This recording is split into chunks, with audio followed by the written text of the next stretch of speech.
Assalamualaikum warahmatullahi wabarakatuh. Apa kabar anak-anak? Semoga sehat selalu, ceria dan berprestasi.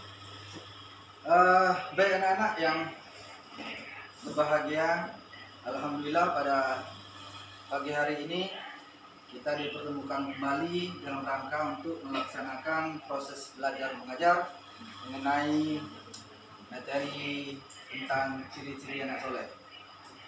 Sebelum kita melanjutkan pembelajaran kita pada hari ini, alangkah baiknya kita sejenak menundukkan kepala, memohon kepada Allah SWT semoga dilancarkan dan dipahamkan untuk bisa mengerti materi yang diajarkan nanti. Berdoa dimulai. Bismillahirrahmanirrahim. Rabbi zidni ilman warzuqni fahman. Ya Allah, tambahkanlah ilmu kami dan berikanlah kami pemahaman. Amin ya rabbal alamin. Baik anak-anak Bapak yang berbahagia, sebelum kita memulai pembelajaran terlebih dahulu Bapak memperkenalkan diri seperti yang tertera di slide infokus. Nama Bapak Susanto, tempat tanggal lahir bisa dibaca sendiri, dan selanjutnya tempat tugas SD Negeri 018 Lingga. Ini untuk data profil Bapak. Selanjutnya pada hari ini sebelum kita memulai pembelajaran, terlebih dahulu Bapak ingin mengecek kesiapan anak-anak sekalian. Tolong dipersilakan berdiri semuanya. Ya. Dicek kembali kerapian bajunya, celananya. Kalau sekiranya ada di bawah meja ada kertas atau kantong-kantong plastik, silakan dipungut, dibuang ke tempat sampah. Baik, udah. Baik, kalau sudah, Bapak pesan sebentar. Siapa yang tidak hadir? Hadir semua ya? Alhamdulillah. Nah, baik. Materi kita pada hari ini adalah pelajaran ketiga tentang ciri-ciri anak soleh. Tentang ciri-ciri anak soleh, materinya hormat dan patuh kepada orang tua dan guru. Ada beberapa kompetensi yang harus kamu miliki. Kompetensi yang pertama adalah kamu harus memahami makna dari hormat dan patuh kepada orang tua dan guru. Terus kompetensi yang kedua adalah kamu menunjukkan atau mencontohkan perilaku atau sikap hormat dan patuh kepada orang tua dan guru. Setelah kamu mengetahui kompetensi yang harus kamu capai, kamu juga harus tahu apa tujuan kamu mempelajari materi tersebut. Tujuan kamu yang pertama adalah supaya kamu bisa mempraktekkan dalam kehidupan sehari-hari tentang bagaimana bersikap hormat dan patuh kepada orang tua dan guru. Dan yang kedua, tujuan yang harus kamu peroleh, yang harus kamu capai adalah kamu memahami makna atau pengertian dari hormat itu apa dan patuh itu seperti apa. Baik anak-anak yang Bapak sayangi, coba kita intro sebentar. Tepuk semangat tahu kan? Tepuk semangat. Semangat. Oke, tepuk tangan semuanya. Baik anak-anak sekalian yang berbahagia, sebelum kita melanjutkan pembelajaran kita pada hari ini, Bapak mempunyai dua buah video, penayangan video. Video yang pertama tentang hormat kepada orang tua dan guru, dan yang kedua video tentang hormat kepada guru.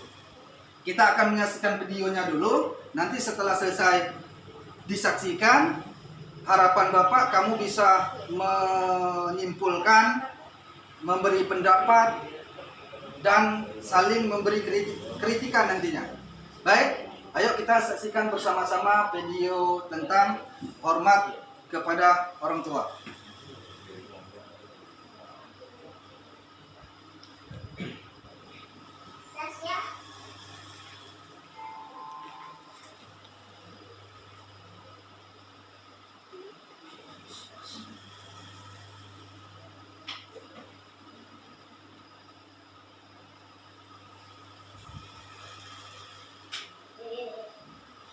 Sebentar lagi proses.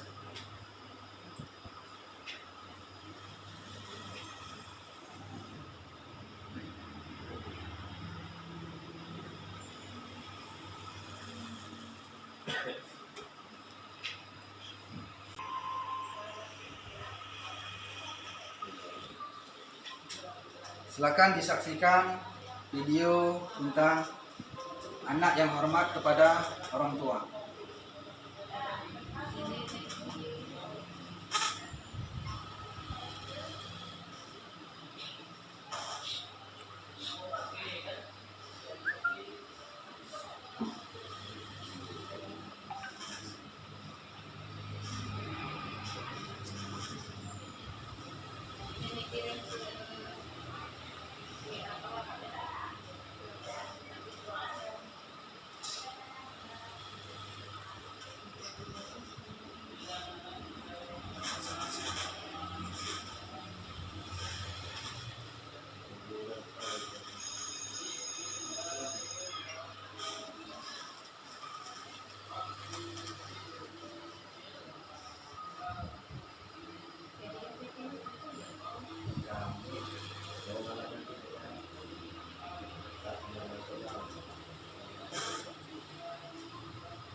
Video ini tanpa yang pakai iklan.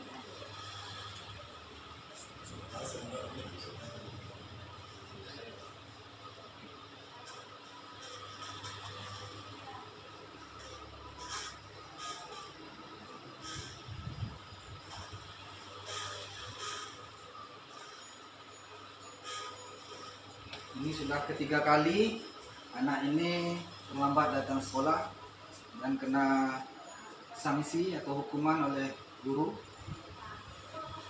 Silakan diperhatikan dengan baik-baik dan sungguh-sungguh. Selanjutnya, guru melihat anak tersebut sebelum berangkat ke sekolah.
Oke, baik, sudah disaksikan tadi video pertama mengenai anak didik serta didik seorang siswa yang begitu sayang kepada orang tuanya, begitu patuh kepada orang tuanya lagi sakit, lalu kemudian dikasih perhatian, disayangi dan sebagainya. Sehingga pada akhirnya guru tersebut menyesali setelah menghukum siswa tadi. Baik, untuk video yang kedua kita perhatikan juga mengenai hormat kepada guru. Ini dia videonya.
Baik, demikianlah tadi penayangan 2 video.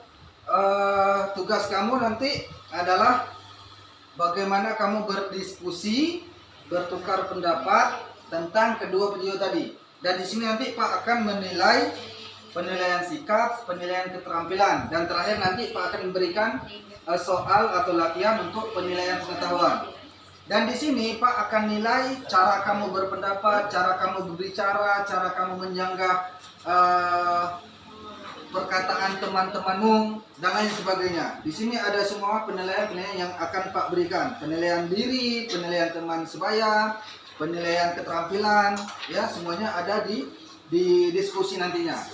Baik, setelah kamu menyaksikan video tersebut, Bapak ingin meminta 3 orang dari kamu untuk berpendapat. Silakan Abdul, pendapatnya. Baik, si Karim, silakan pendapat tentang videonya tadi. Oke, silakan si Budi, pendapatnya mengenai video tadi. Oke, baik. Terima kasih sudah memberikan pendapatnya. Semoga apa yang telah ditayangkan tadi menambah pengetahuan, menambah ilmu untuk kamu terapkan dalam kehidupan sehari-harinya nantinya. Ya. Nah, untuk lebih jelasnya lagi, untuk lebih supaya kamu paham lagi, Pak di sini juga akan memberikan sedikit penjelasan tentang pengertian hormat, pengertian patuh. Baik, coba disaksikan di layar Infokus. Kita pahami bahwa bersama-sama pengertian hormat. Menurut bahasa, hormat itu adalah menghargai, takzim atau sopan. Ya. Sedangkan menurut istilah, hormat itu adalah perbuatan yang menandakan rasa menghargai orang lain. Jadi anak-anak Pak yang Pak sayangi, ketika kamu sudah memiliki rasa hormat, kamu memiliki rasa menghargai, berarti kamu sudah paham makna dari pengertian hormat tersebut. Dan selanjutnya kita masuk ke pengertian patuh. Pengertian hormat tadi sudah, sekarang kita masuk ke pengertian patuh. Apa itu patuh? Apa itu patuh? Menurut bahasa, Kamus Besar Bahasa Indonesia, patuh itu adalah suka menurut, taat, berdisiplin. Ya, secara istilah, patuh itu perbuatan mematuhi atau menaati peraturan atau perintah. Sekarang misalkan di sekolah ada peraturan, ada perintah, ada aturan-aturan yang harus dipatuhi. Misalnya di rumah juga ada aturan-aturan dari orang tua, ya, nasihat-nasihat dari orang tua. Kalau kita mematuhinya, mentaatinya, artinya kita sudah paham makna dari pengertian patuh itu sendiri. Nah, ya sampai di sini anak-anak, kita lanjutkan kembali boleh? Ya, kita lanjutkan kembali ya. Setelah kamu paham pengertian hormat dan patuh, kita langsung masuk ke contoh. Nah, contoh hormat dan patuh. Ya. Apa itu contoh hormat dan patuh kepada orang tua? Yang pertama adalah memberi salam atau mencium tangan. Misalnya ketika kamu berangkat ke sekolah, cium tangan orang tua kamu, pulang sekolah sampai ke rumah, cium tangan orang tua. Setiap aktivitas ataupun kegiatan yang kamu lakukan ketika ingin pergi keluar rumah, maka kamu harus mencium tangan kedua orang tuamu. Itu contoh yang pertama. Terus contoh yang kedua, menuruti perintah dan nasihatnya. Seperti biasa, kita harus mentaati apa yang dinasihati oleh orang tua kita. Ya, kalau orang tua kita menyuruh belajar ya belajar, menyuruh mengaji ya mengaji, dan sebagainya. Contoh yang ketiga, meminta izin jika ingin bepergian. Nah, ini juga harus kamu perhatikan baik-baik dalam kehidupan sehari-hari. Ketika kamu ingin ke rumah kawan, pergi bermain, atau kemana saja, jangan lupa untuk minta izin kepada orang tua kamu. Terus contoh yang keempat adalah membantunya sesuai dengan kemampuanmu. Contohnya, bagi yang perempuan, bisa dengan cara membantu mencuci piring, membantu ibu memasak misalnya. Yang laki-laki contohnya ya bisa menyapu halaman rumah dan sebagainya. Terus contoh selanjutnya selalu ingat untuk mendoakannya. Ini juga yang terpenting ini. Jadi anak-anak, siapa yang sudah hafal doa untuk orang tua? Si Abdul? Udah hafal Abdul? Si Nini udah? Ada yang sudah, ada yang belum ya? Baik. Mari kita baca bersama-sama doa untuk kedua orang tua. Bismillahirrahmanirrahim. Allahumma firli dzunubi wali walidaya warhamhuma kama rabbayana shaghira. Ya Allah, ampunilah kedua orang tuaku dan sayangilah mereka sebagaimana mereka menyayangiku waktu kecil. Nah, ini penting nih anak-anak sekalian. Wajib dihafal, wajib dipraktekkan, wajib dilaksanakan dalam kehidupan sehari-hari. Selesai sholat, ya, kamu harus mendoakan kedua orang tua kamu. Ketika mau tidur juga, jangan lupa untuk mendoakan kedua orang tua kita, ya. Jadi sebagai anak yang soleh, anak yang baik, anak yang terdidik, anak yang rajin, anak yang sempurna, ya, anak yang beradab dan berakhlak, harus setiap hari mendoakan orang tua, ya. Semoga orang tua kita selalu diberikan kesehatan dan sebagainya. Setelah kita paham doa kedua orang tua, tadi si Abdul yang belum hafal, si Nini yang belum hafal, nanti minggu depan Pak akan tanyakan kembali. Semoga minggu depan dihafalkan, ya. Setelah kita masuk doa untuk kedua orang tua, kita lanjutkan ke contoh hormat dan patuh pada guru. Tadi contoh dan hormat untuk orang tua, sekarang contoh hormat dan patuh kepada guru. Apa contohnya yang pertama? Yang pertama adalah memberi salam dan mencium tangan. Jadi anak-anak Pak yang Pak sayangi, ketika kita ketemu guru dimanapun, di warung, ya, di pasar atau dimanapun, di sekolah dan di tempat yang lainnya, ketika ketemu guru, hampiri guru, ya, dekati, ucapkan salam lalu cium tangan. Itu adalah contoh hormat kepada guru. Kalau kita sudah melakukan hal seperti itu, melakukan contoh seperti itu, artinya kita sudah memahami makna dari pengertian hormat dan patuh tadi. Itu contoh yang pertama. Sementara contoh yang kedua, mengerjakan tugas yang diberikan. Biasa, ya, ketika ada PR, ada tugas dan sebagainya, dikerjakan dengan sungguh-sungguh. Nah, jangan abal-abalan, jangan banyak main dan sebagainya, dikerjakan dengan seksama. Terus contoh yang berikutnya, memperhatikan pelajaran. Nah, contoh sekarang, ketika Pak lagi menjelaskan tentang materi ini, kamu harus dengan sungguh-sungguh, ya. Jangan main sana, main sini, ya, goyang badan sana, goyang badan sini, ya. Harus fokus, harus konsentrasi. Baik, contoh berikutnya, mendengarkan dan mentaati nasihatnya dan berbicara dengan sopan seperti biasa, ya, sebagaimana kita diajarkan untuk berbahasa yang baik, ya. Tidak boleh memotong pembicaraan guru ketika guru lagi menjelaskan atau ketika guru lagi berbicara, ya. Kita diajarkan juga untuk selalu lemah lembut ketika kita ke majelis, ya, sebelum masuk ke pintu ucapkan salam. Itu salah satu contoh, ya, salah satu contoh hormat kita kepada. Baik anak-anak, masih tetap semangat ya. Bisa kita lanjutkan ke materi berikutnya, slide berikutnya. Slide berikutnya mengenai perintah hormat dan patuh kepada orang tua.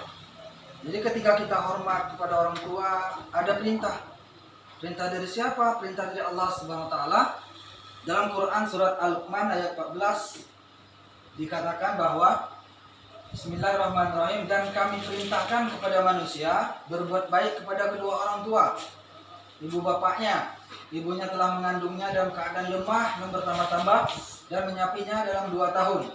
Bersyukurlah kepadaku dan kepada kedua orang ibu bapakmu, hanya kepadakulah kembalimu. Quran surat Luqman ayat 14. Dilanjutkan dengan hadis Nabi Muhammad SAW.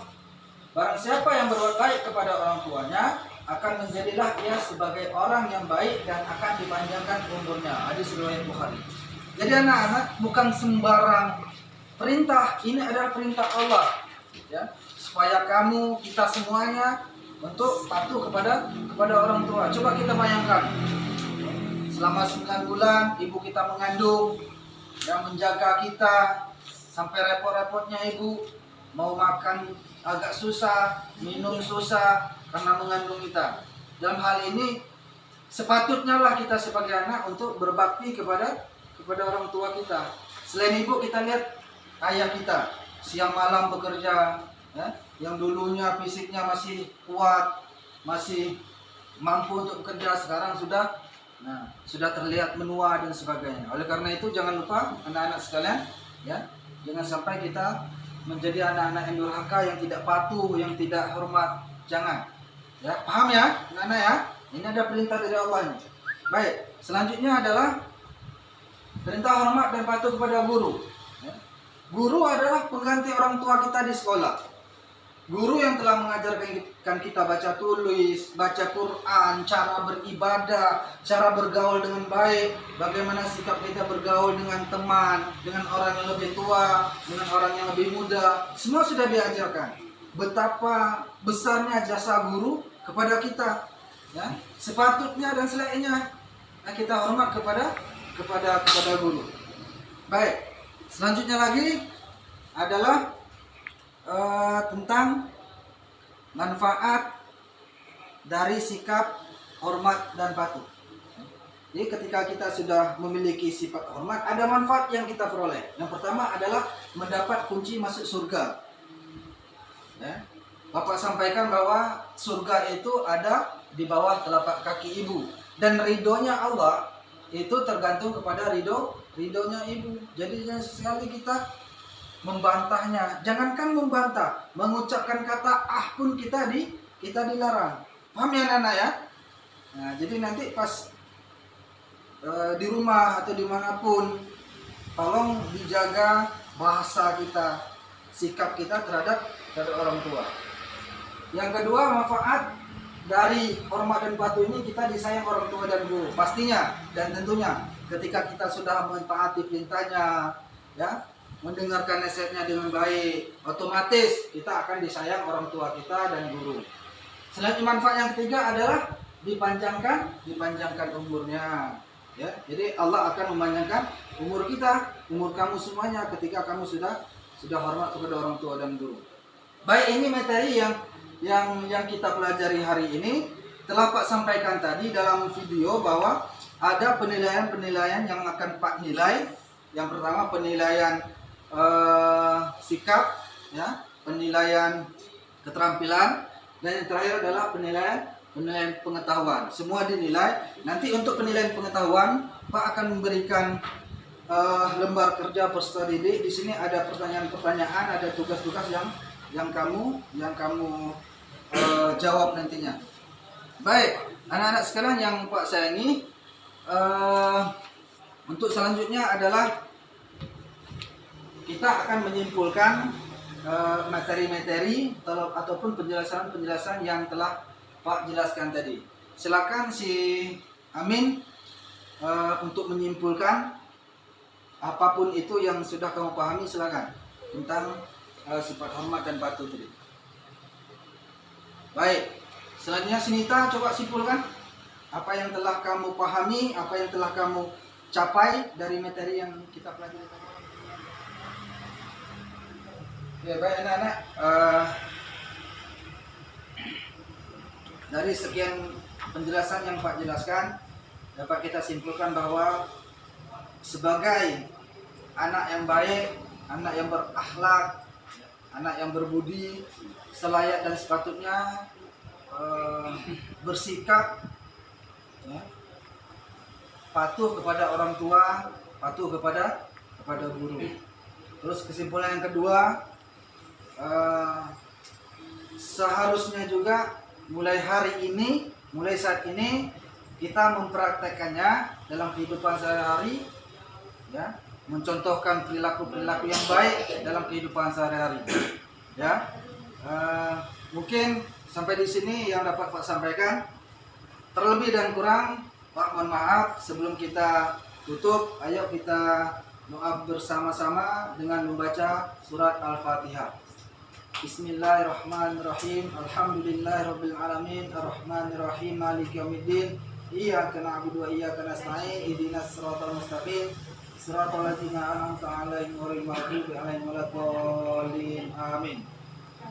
Semoga kita selalu disehatkan, selalu diberi ilmu pengetahuan yang banyak oleh Allah Subhanahu wa taala. Dan Pak akhiri, wassalamualaikum warahmatullahi wabarakatuh.